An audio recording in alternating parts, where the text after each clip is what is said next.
Դառնալ։ Առաջինը կենտրոնական բանկը որպես հանրային շահի պաշտպան։ Լավ է իհարկե, որ պարոն Գալստյանը այդ հարցին անդրադարձավ։ Ես էլ փորձեմ դրան անդրադառնալ, որովհետև ստեղ մեր գնահատականները ակներևաբար տարբերվում են։ Վստահ եմ, որ դուք Ջորջ Ստիգլերի աշխատության հետ ծանոթ եք։ Կառավարման տնտեսական էֆեկտի մասին։ Ինքը մի եզրույթ էր մտցրել շրջանառության մեջ, որը կոչվում է կարգավորող գրավում, regulatory capture, ոնց ուզում եք թարգմանեք, ռեգուլირующий захват։ Երբ կառավարություն իրականացնում է ներողություն, երբ վերահսկողություն իրականացնող մարմինները ոչ թե հանրային շահն են սկսում պաշտպանել, այլ սկսում են պաշտպանել վերահսկվող սուբյեկտների կամ վերահսկվող տնտեսության շահերը։ Փառք Աստծո, մենք Հայաստանի բանկերի միություն իրանք այդ գործը շատ լավ անում են։ Կենտրոնական բանկը պետք է վերահսկողություն իրականացնի եւ թույլ չտա, որպեսզի բանկերը շահագործեն իրենց գերիշխող դիրքը եւ չարդարացված շահույթ ապահովեն ի հաշիվ բնակչության։ Հանձնաժողովում քննարկման ժամանակ ես այդ հարցը ձեզ տվեցի, դուք պատասխանեցիք, որ երբ մենք ունենք 3% ինֆլյացիա, սա ընդամենը 3% կամ 3.5, բանկային ծառայությունների սղաճը 7% կազմել։ Ինչի՞։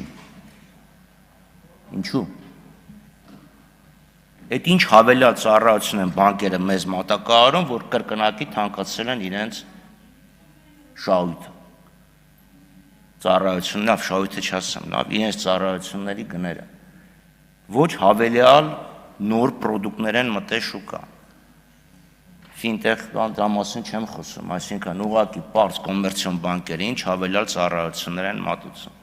Սպասարկման որակն է արդյոք ավելի բարելավել։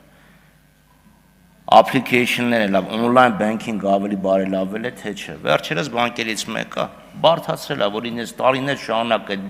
բանկում են գործարկանում, իրանք ինչ-որ մի բան փոխել են։ Օգուտ կա, չկա, այսինքն դա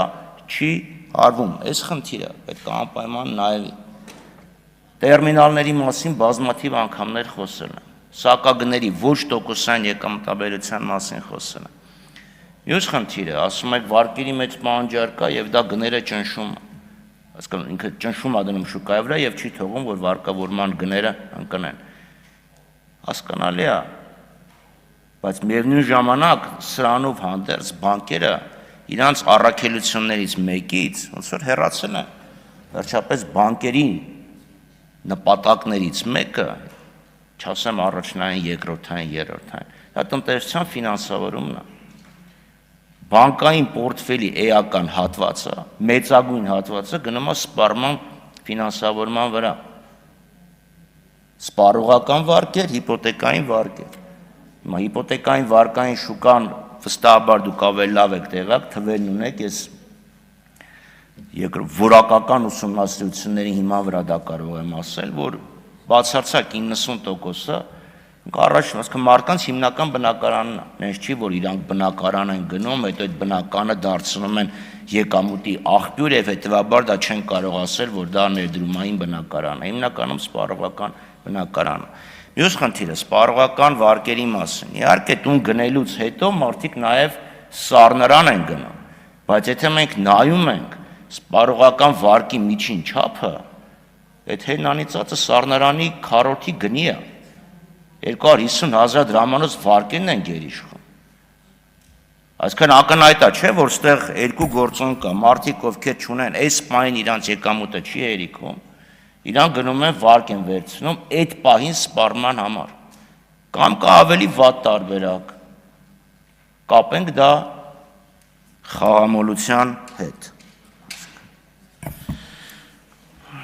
Մյուս խնդիրը մակրոտնտեսական կայունություն, իհարկե դա շատ կարևոր է, բայց բանկերը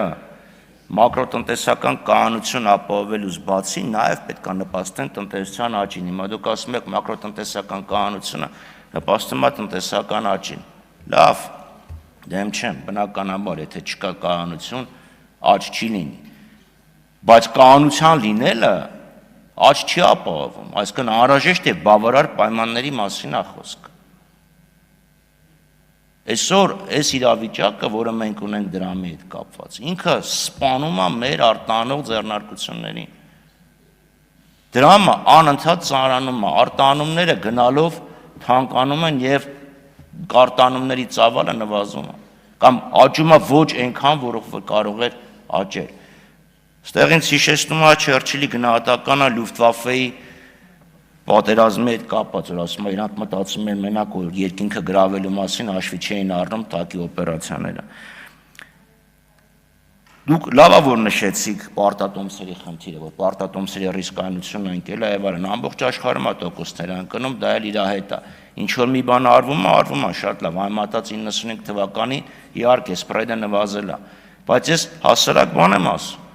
Մի տարվա վարկերը դրամով, ներողություն, ավանդը 8%-ի կարգի է, 8.5-9, եթե ոչ ավել,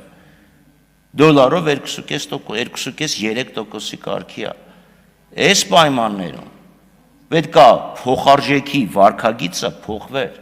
Եթե փոխարժեքի վարկագիծը չի փոխվում, ուրեմն ավանդի տոկոսների վարկագիծը պետք է փոխվի։ Այլապես մենք ընկնում ենք վարկագծային ֆինանսների տրամաբանության մեջ, մարդիկ ուղղակի դրամին չեն վստահում,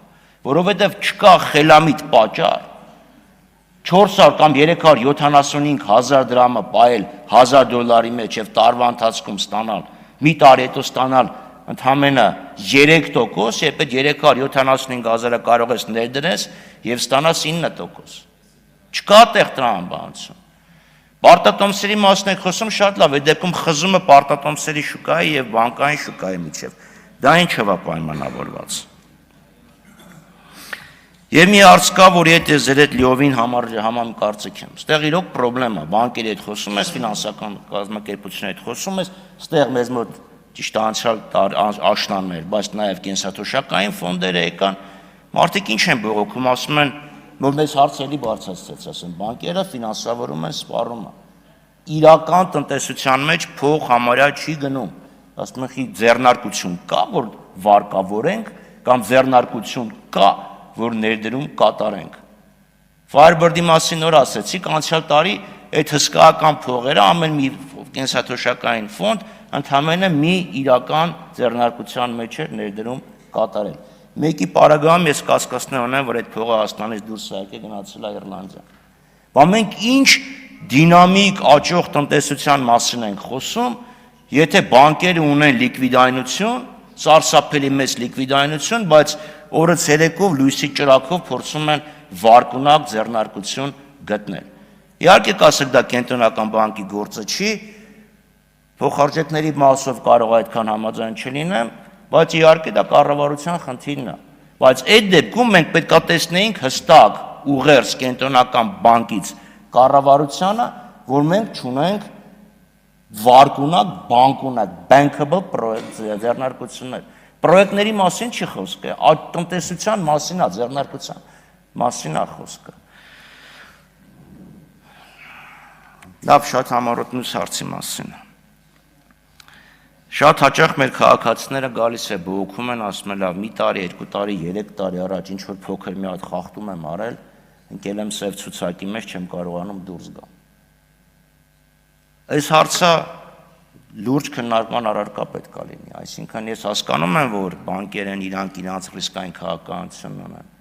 բայց կարծեմ կենտրոնական բանկը հանրային շահի պաշտպան լինելու հանգամանքից դրդված պետք է անպայման բարձրացնի։ Այսինքն մարդը 3 տարի ավրա, 2 տարի առաջ ինչ որ ժամանակով, կարճ ժամանակով չի կարողացել վճարել, խնդիր է։ Ես իմ ամբողջ կյանքում մի անգամ եմ, որ իմ կրեդիտ քարտի վրա մի 3 օր ուշ եմ վճարել, երբ նախարար դարձա։ Ժամանակի ծանրաբեռնվածության պահով մոռանում ես վճարումը կատարես։ Հիմա դա պետք է անպայման քննարկման առարկա դարձնել եւ ինչ որ մի դեպ հարցով կարողանալ մեր հայրենակիցներին ընդառաջել եւ այս սև շուկաների ներողություն եմ խնդրում, սև ցուցակների քաղաքականության վերանայման խնդիրը դնել բանկերի առաջ, շնորհակալություն։ Բաբկեն Թունյան, համեցեք։